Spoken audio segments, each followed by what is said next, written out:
გერმანიის საპარლამენტო არჩევნებამდე 2 დღით ადრე კონსერვატორმა ლიდერმა ფრიდრიხ მერცმა მკაცრი გაფრთხილება გასცა, რომ ევროპა საკუთარი თავდაცვისთვის უნდა მოემზადოს ამერიკის შეერთებული შტატების გარეშე. მან თქვა, რომ გერმანია მზად უნდა იყოს იმ შესაძლებლობისთვის, რომ ამერიკის შეერთებული შტატების პრეზიდენტი დონალდ ტრამპი უპირობოდ აღარ დაიცავს ნატოს ორმხრივ თავდაცვის ვალდებულებას. რაც იმაზე მიუთითებს, რომ გერმანიამ შესაძლოა ბირთვული დაცვა ევროპელ მოკავშირეებთან ეძებოს, კონკრეტულად კი დიდ ბრიტანეთთან და საფრანგეთთან.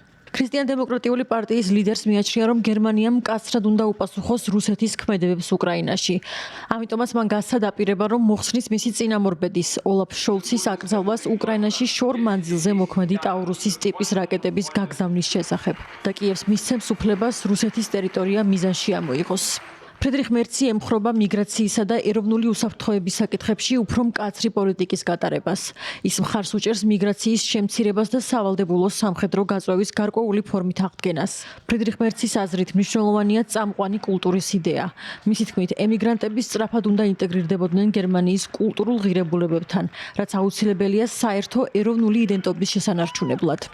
მერცის მიდგომა ასევე მოიცავს უფრო მკაცრ შეხედულებებს ისლამის მიმართ და გულისხმობს ისეთ პოლიტიკას, რომელიც ზღუდავს ზოგიერთ რელიგიურ პრაქტიკასა და სიმბოლოს. ეს მიდგომა მკვეთრად განსხვავდება ანგელა მერკელის პოლიტიკისგან, რომელიც მხარს უჭერდა უფრო ინკლუზიურ და მულტიკულტურულ მიდგომას.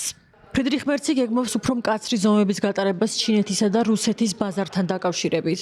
მისი თქმით, გერმანიის ეკონომიკა ზედმეტად დამოკიდებულია პეკინის სურვილებზე.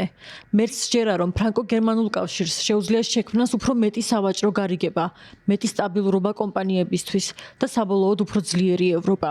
ბოლო წლებში გერმანიის ენერგეტიკული პოლიტიკა დიდ ყურადღებას უთმობს განახლებად ენერგიაში ინვესტიციების გაზრდას, ბირთვული რეაქტორების დახურვასა და რუსული იმპორტის ჩასანაცვლებლად გაზის მიწოდების ალტერნატიული გზის მოძებნას. ფრიდრიხ მერცი ხალხს დაპირდა, რომ ყურადღებას დაუთმობდა განახლებად ენერგიას, თუმცა მისი პოლიტიკური ჯგუფი ევროპის სახალხო პარტია წინააღმდეგობას უწევს ევროკავშირის მწვანე ენერგიის მიზნებს.